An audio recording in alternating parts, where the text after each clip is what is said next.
नमस्कार, बहुत स्वागत है आपका। आप देख रहे हैं भाग्य चक्र और मैं हूं आपके साथ शैलेंद्र पांडे। आज हम बात करेंगे शुक्र के नक्षत्रों की।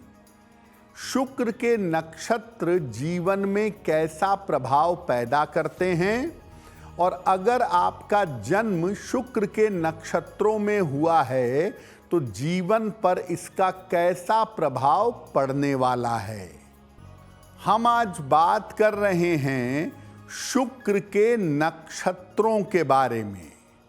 तो सबसे पहले जानते हैं कि शुक्र के नक्षत्र कौन से हैं और शुक्र के नक्षत्रों की विशेषता क्या है।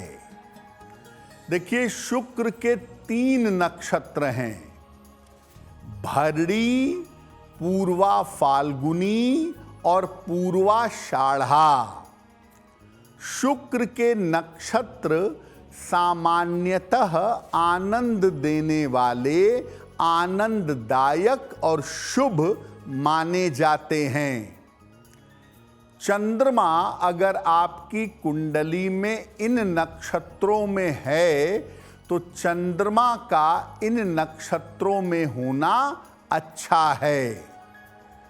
इन नक्षत्रों में कला, आनंद और विलासिता के स्वाभाविक गुण पाए जाते हैं। शुक्र हालांकि जीवन में आनंद, ग्लैमर और भौतिकवादिता पैदा करता है, लेकिन शुक्र के ये नक्षत्र कभी कभी ज्ञान और वैराग्य की तरफ भी आपको ले जाते हैं।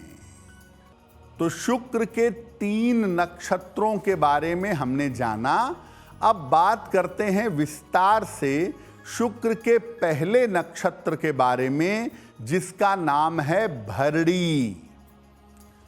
भरणी नक्षत्र पूरी तरह से एक ही राशि में आता है, मेष राशि। यानी अगर आपका जन्म भरणी नक्षत्र में हुआ है तो आपकी राशि है मेष। ये नक्षत्र निर्माण का और जन्म का नक्षत्र माना जाता है। इस नक्षत्र के लोगों के पास सामान्यतः कला और संगीत का वरदान होता है। ये नक्षत्र सरलता कर सकते हैं, जीवन में सफलता पा सकते हैं, मानवता के लिए काम करते हैं, कुछ नया करते हैं, कुछ विशेष करते हैं। इनके अंदर योग साधना और दृढ़ विश्वास की क्षमता होती है। भरणी नक्षत्र वाले सामान्यतः सरल होते हैं, कलाकार होते हैं, सॉफ्ट नेचर के होते हैं, लेकिन कभी कभी ये बड़े हठी, बड़े जिद्दी और तानाशाह हो जाते हैं। इनको अक्सर जेल का, अपयश का या अकेलेपन का सामना भी करना पड़ता है। अगर ये अपने क्रोध पर और अपने जिद पर काबू नहीं रखते तो अक्सर अपयश मिलता है, जेल यात्रा होती है या बेवजह की मुश्किलों में पड़ जाते हैं। तो शुक्र के पहले नक्षत्र भरणी के बारे में आपने जान लिया। अब शुक्र के दूसरे नक्षत्र के बारे में जानिए। शुक्र का दूसरा नक्षत्र है पूर्वा फाल्गुनी। ये नक्षत्र पूरी तरह से सिंह राशि के अंदर आता है। यानी अगर आपका नक्षत्र पूर्वा फाल्गुनी है तो आपकी राशि होगी सिंह। ये जो नक्षत्र है ये सौभाग्य का और समृद्धि का नक्षत्र माना जाता है। पूर्वा फाल्गुनी नक्षत्र के जो लोग होते हैं उनके पास उत्साह का, प्रेम का और कला का वरदान होता है। पूर्वा फाल्गुनी नक्षत्र के लोग कलाकार, खूबसूरत और ऐश्वर्य से युक्त होते हैं। इनके गड़बड़ी ये है कि इनके अंदर काम भाव और अहंकार जल्दी पैदा होता है। और कभी कभी ऐसा देखा गया है कि पूर्वा फाल्गुनी नक्षत्र वाले लोग उन्माद में आकर अपना मानसिक संतुलन खो बैठते हैं। इनको अक्सर भौतिकवादिता के चक्कर में पैसा, रुपया, ग्लैमर, ऐश्वर्य, भौतिकवादिता के चक्कर में इनको नुकसान उठाना पड़ता है।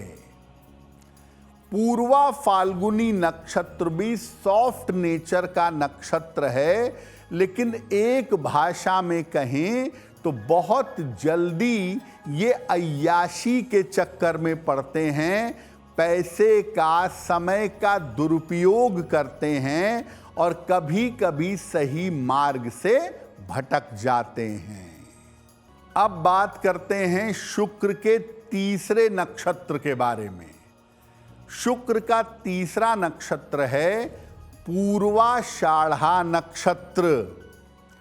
ये जो पूर्वाषाढ़ा नक्षत्र है पूरी तरह से धनु राशि में आता है। यानी अगर आपका जन्म नक्षत्र पूर्वाषाढ़ा है तो आपकी राशि होगी धनु।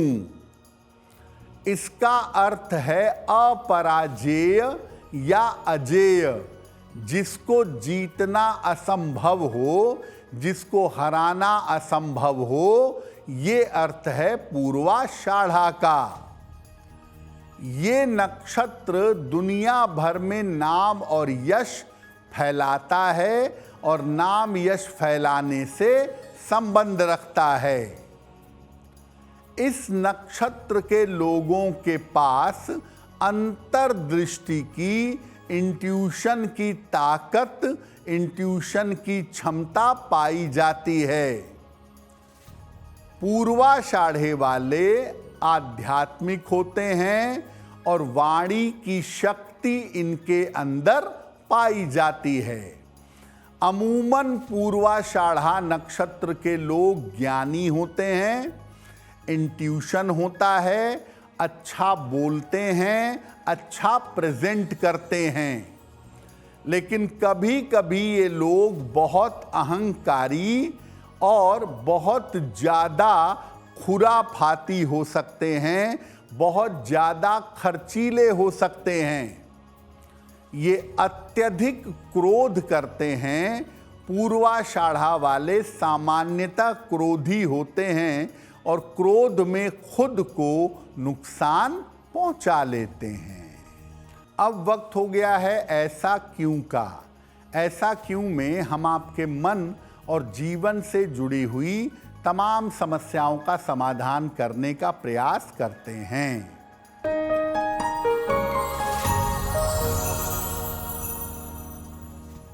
ऐसा कहा जाता है कि कोई अगर आपसे कलम मांगे तो कलम उसको लिखने के लिए नहीं देनी चाहिए, अपनी कलम ना दें, कोई और कलम दे दें। ऐसा क्यों? देखिए, जो आपकी कलम है उसके अंदर आपकी ऊर्जा होती है। जिस कलम से आप लगातार लिखते हैं उसके अंदर आपकी एनर्जी और आपका धन दोनों आ जाता है। जब आप रेगुलर अपनी यूज करने वाली कलम को किसी को देंगे तो आपकी एनर्जी ट्रांसफ़र हो जाएगी उस कलम के साथ और आपको बाद में उसका लाभ नहीं मिलेगा। तो बेहतर है कि 2 कलम अपने पास रखिए, एक आप रेगुलर यूज़ करते रहिए और एक अगर कोई मांगता है तो उसको लिखने के लिए दे दीजिए और लिखने के बाद उसको वापस ले लीजिए।